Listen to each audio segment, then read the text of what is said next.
Saya cukup sering mengulas rilis smartphone Andromax.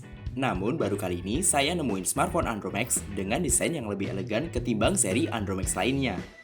Lalu, apa saja yang membuat Andromax R2 berbeda dengan seri pendahulunya? Yang pertama, frame yang mengelilingi bodinya terbuat dari bahan metal dengan finishing chrome berkelas, yang sukses bikin Andromax R2 kelihatan mewah. Thanks to Hisense sebagai partner smartphone yang merancang Andromax R2 dan mampu membawa nuansa premium di smartphone dengan harga di bawah 2 juta rupiah ini.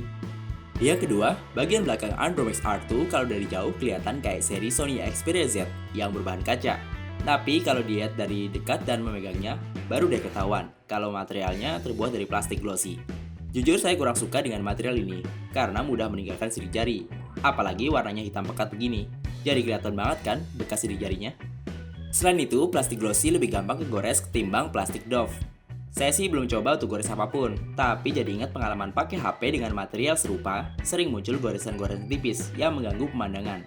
Untungnya Andromax R2 ini dilapisi plastik transparan yang udah nempel sejak dibuka dari boxnya.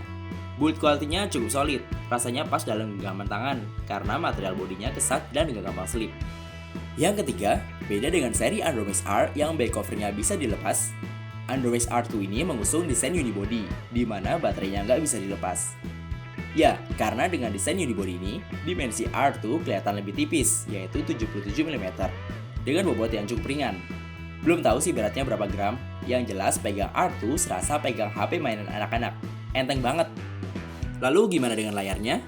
Sebagai seri dengan kasta tertinggi di dunia per Andromaxan, Andromax R2 dibekali layar seluas 5 inci. Tampilannya cukup jernih dan tajam berkat dukungan display IPS OGS yang dibenamkan. OGS atau One Glass Solution adalah teknologi layar smartphone masa kini di mana kaca pelindung dan touchscreen jadi satu kesatuan tanpa ada lagi bantalan udara di antara keduanya. Dengan hilangnya lapisan touchscreen dan bantalan udara, layar jadi jauh lebih tipis. Dan dengan gak adanya bantalan udara, bikin cahaya dari LCD tidak lagi tersaring dan pantulan cahaya dari luar sangat berkurang. Tapi faktanya saat dipakai di bawah sinar matahari, layarnya kok reflektif banget ya. Hanya saja untuk gambar, ukuran font, atau grafis berukuran kecil, ketajaman gambar bakal berkurang. Maklum aja lah, layar Andromax R2 hanya mengusung resolusi SD 720p dengan kerapatan pixel 294 ppi. Layar yang mendukung 5 titik sentuhan ini juga sudah ditunjang fitur-fitur smart screen yang memungkinkan pengguna untuk membuka layar dengan mengetuknya sebanyak 2 kali aja. Soal ketangguhan layar, sepertinya nggak perlu diraguin lagi. Layar smartphone terjangkau ini sudah dilapisi material anti-gores Dragon Trail Glass keluaran Asahi. Sekuat apa sih? Ya kurang lebih sama kuatnya kayak hati jomblo yang terus ditanyain kapan nikah. Tampilan antarmuka Andromax R2 masih sama kayak Andromax 4G lainnya. Khas Android stock dengan fitur theme yang terbatas 6 pilihan.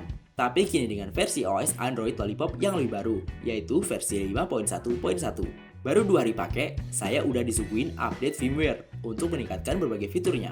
Jangan kaget lihat daftar aplikasinya. Ya, penuh banget sama bloatware atau aplikasi bawaan yang mungkin gak bakal kamu pakai semuanya. Untungnya sih, aplikasi-aplikasi tersebut bisa di-uninstall atau dipindah ke microSD yang support hingga 32 GB.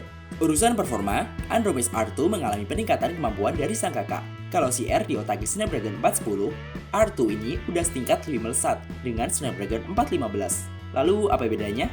Snapdragon 415 dukung memori yang lebih cepat, yang tentu saja menghasilkan performa sistem yang lebih cepat pula. Yang paling kelihatan bedanya sih dari jumlah core-nya. Snapdragon 415 udah pakai otak 8 inti alias octa-core. Tapi nggak selamanya prosesor dengan core banyak itu bagus loh. Lihat dulu varian Cortex-nya. Kayak Snapdragon 820, meski quad-core, performanya masih lebih baik dari octa-core 415 sekalipun. Karena kinerja Cortex A72 di 820 lebih baik dari Cortex A53 di 415. Yang cukup menarik, chipset GPU-nya sama kayak di Snapdragon 615, yaitu Adreno 405. Performa gamingnya cukup responsif, meski terkadang ada frame drop untuk beberapa game yang penuh action. Tapi yang bikin saya cukup sebal dengan Andromax R2, terutama kalau buat main game lama-lama itu, bodinya cepet banget panas. Temperatur yang cepat naiknya ini berdampak pada persentase baterainya yang cepat banget drop.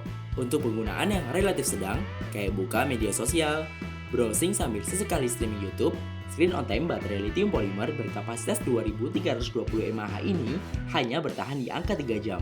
Kalau ditambah aktivitas gaming yang berat, jangan harap smartphone ini bisa menemanimu seharian. Soal konektivitas, Skema dual SIM card dengan kartu smartphone sebagai jaringan utama dan slot SIM card satunya bisa pakai operator GSM masih diadopsi di Andromex R2. Gak usah ngandelin GSM untuk paket data, karena hanya support jaringan GPRS. Percayakan saja koneksi utama pada jaringan 4G LTE smartphone yang jangkauannya udah cukup luas, hingga 85 kota di Indonesia saat ini.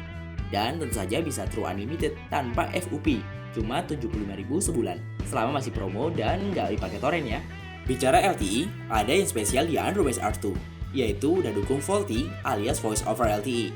Ini adalah fitur layanan suara yang pakai jaringan 4G LTE, sehingga proses panggilannya lebih cepat dan suaranya terdengar lebih jernih. HP yang support VoLTE saat ini cuma ada dua, yaitu Andromex R2 dan Andromex E2. Mau buka isi flashdisk di Andromex R2? Tentu saja bisa. Secara HP ini udah support USB on the go. Sensor yang tertanam di Andromex R2 juga terbilang lengkap, terutama ada sensor gyroskopnya. Ya, dengan sensor ini, kamu bisa nonton video 360 derajat dan main game-game keren yang berbasis virtual reality. Di sektor kamera, smartphone ini udah mengalami peningkatan dari pendahulunya. Kini mengantongi kamera utama 13 megapiksel yang dilengkapi autofocus, dual LED flash, base eye sensor, ditambah hand motion sensor. Ngomong-ngomong soal autofocus, performanya lumayan cepat ya. Iya, secepat move on-nya mantan kamu yang kini udah punya gandengan baru lagi. Nah, dengan dukungan berbagai fitur di atas, kamera smartphone ini bisa memproduksi foto dengan kualitas yang cukup baik. Bahkan saat saya coba memotret dalam kondisi low light, kamera smartphone ini mampu menampilkan gambar dengan pencahayaan yang optimal. Dalam kondisi luar ruangan dengan cahaya yang cukup, gambar terlihat memuaskan dengan detail dan warna natural. Karena punya buka lensa f2.0 yang lebar, Gadgetirs juga bisa memotret objek dengan efek bokeh yang cantik. Kamera selfie-nya juga nggak kalah impresif. Ya, kamera depan 5 megapiksel yang mengandalkan sensor wide angle 85 derajat ini juga sudah dilengkapi dengan LED flash. Namun, LED flash di kamera depan ini terlalu terang cahayanya dan lumayan menyilaukan mata. Ada juga fitur hand motion control yang memudahkan kita memotret hanya dengan lambaian tangan. Kamera belakang Andromex R2 juga mampu merekam video MP4 dengan resolusi maksimal 1080p. Ya, itu aja, tanpa fitur time-lapse apalagi slow motion. Sementara kamera depannya cuma bisa rekam video maksimal 720p. Hasilnya lumayan oke sih di outdoor, namun untuk perekaman di indoor hasilnya agak gelap. Cek aja di sini.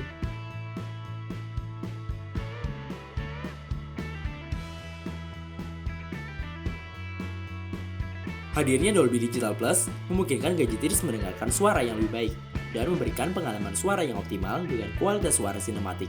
Bisa pilih sesuai kebutuhan audio yang ingin didengar. Ada game, musik, suara, dan profil lain yang bisa dikustomisasi.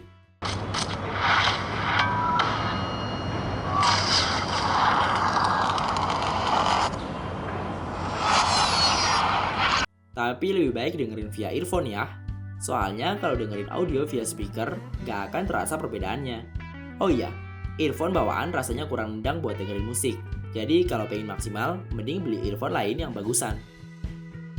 Saat ini, Andromex R2 dibanderol seharga 1,7 juta rupiah. Untuk ngecek spesifikasi lengkap dan harga paling update, Gadgetirs bisa cek link di kolom deskripsi di bawah video ini ya. Jadi, untuk siapakah Andromex R2 ini?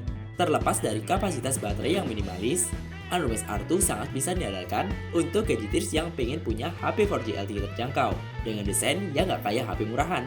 Meski dibanderol dengan harga di bawah 2 juta rupiah, Andromex R2 udah dibekali segudang fitur melimpah, desain yang seksi, dan spesifikasi yang layak dilirik. Apalagi Andromex R2 udah didukung teknologi VoLTE atau Voice over LTE, fitur yang masih terbilang langka, dan saya sendiri belum nemuin fitur kayak gini di HP selain Andromex R2 dan Andromex E2. Penasaran juga sama Andromex itu? Nantikan review lengkapnya di video selanjutnya ya. Oke, segitu aja dulu reviewnya. Semoga bisa berikan informasi yang cukup jelas tentang Andromex R2.